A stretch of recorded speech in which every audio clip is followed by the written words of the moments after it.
But today is Saturday, we got work to do. Now, you know, Black History Month was last month, so you know we got a lot of people out there to think they can just forget about the history and wait till next February. So we got our hands full. I got a couple assignments for a couple of y'all to do out there. Now we got cops visiting us today. They came up from Hollywood, trying to give us a little press here. About time they came and showed something positive. So y'all just do what you gotta do, and I think it's time to go. And what I'm gonna do is take you on my rounds today. Gonna make a couple stops. I got a couple things to look into, so ready whenever you are. Ready? Right now we're in the central part of Seattle, just passing Mount Zion Baptist Church. We'll go down Madison. I've been on this force for about 366 days. Seattle's a very, very dynamic city. Should we call it Madison Valley? Get ready to make a stop at Blackbird's bookstore. Usually come through here, new one coming out. The proprietor's name is Joseph Zimbabwe. He calls himself the Minister of Information and Education. Joseph, how you doing? All right. Good to see you. Yeah, I got cops with me today. You know, I'm just out here on my rounds, and you know I had to bring them by here to me too. Yeah, maybe you get Brother Michael. Maybe you get a chance to tell a little bit about our local authors here, what you have here. Local authors, we're rich in them. As you know, you may not know this, we've got about, well, in excess of 100. And I think at this point I could just point to these top two shelves here, and all the way across the store, and starting on the third row, that represents about half of black authors in Seattle's production. There's so many and so prolific until I've never had the opportunity to have them all here at the same time. So we're very proud of that. We're very proud that you're joining the ranks of Seattle's authors too. Oh, yes. Especially with your new work here, which we've been promoting even though we don't have it in stock yet. A lot of people are looking at it and wondering when you're going to come out. Yeah, now we're over here. Jackson head towards the 23 Promenade complex. One thing about the job that I have, you meet a lot of interesting and positive people. A lot of positive people. It's great. It's great. We're gonna, I think I'm gonna take you fellas in here to La Maison Bleu. Yeah, a little African American art gallery we have here in the city. He says that it's the largest African American art gallery under one roof in the country. We're going to check it out. For you that are not from Seattle, everybody drinks this stuff. Here we go. There's Ira. Hi, I was born and raised here in Seattle, Washington. Put in a lot of time with the phone company, my husband and I. And we took an early retirement and decided to put some culture in the neighborhood, since everyone says that only bad things happen in the Central District, or what we call Midtown now. At any rate, my husband and I opened this art gallery 3 years ago and brought in an espresso machine to have a little conversation piece with people. And we love every minute of it.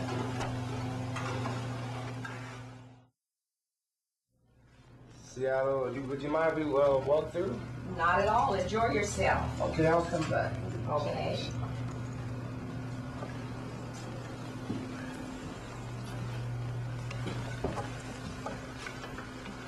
A little bit of everything in here. A little bit of everything. Yes. You also do framework.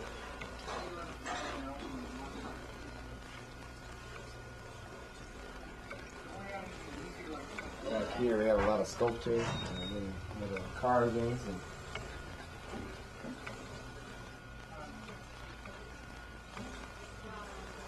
yeah, this is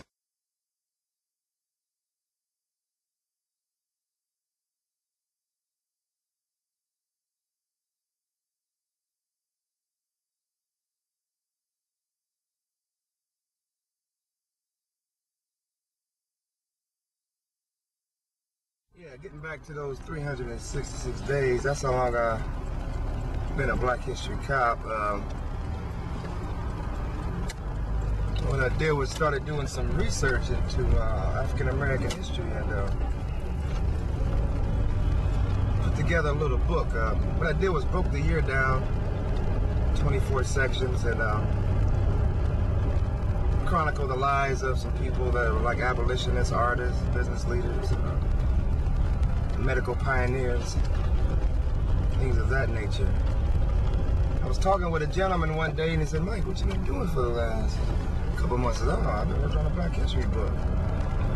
And he was a white guy, nice guy, and he said, "Oh, you doing a nudie book?" I said, "What were you talking about?" He said, "I thought all you guys were naked back there in Africa." I'm like, "Oh, man."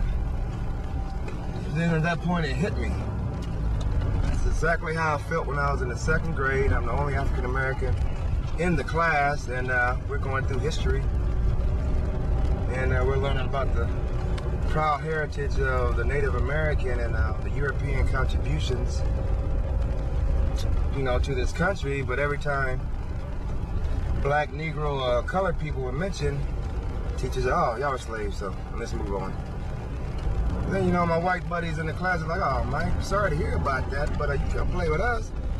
And naked, that's how I feel, And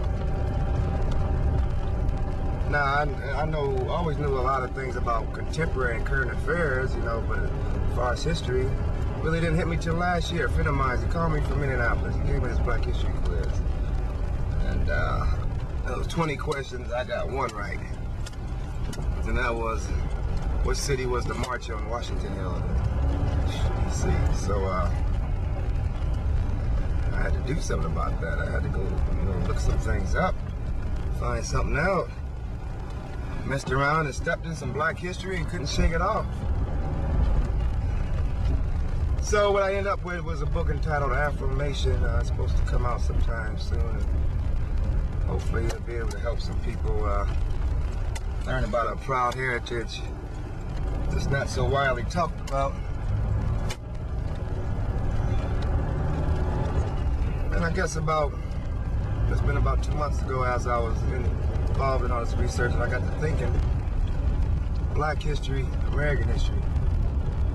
And it just hit me that American history is segregated. You got Black history, you got American history. How can you separate it?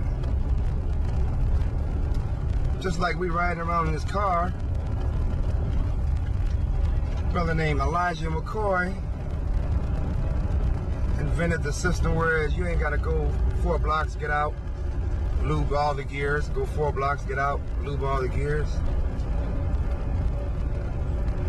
It's American history, it's part of American history. These stoplights we go through, a man named Garrett Morgan invented that. It's American history. The blood bank, Dr. Charles Drew developed that. Christmas addicts.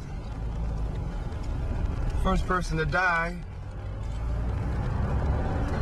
There's that right there. First person to die for the cause of the revolution in the Boston massacre. So, I dug up a lot of interesting facts. At first I was mad. I was like, how come I was never taught this? Then instead of just sitting around and being mad, I said, well, let me try to put it in a way where I can share this with the general public.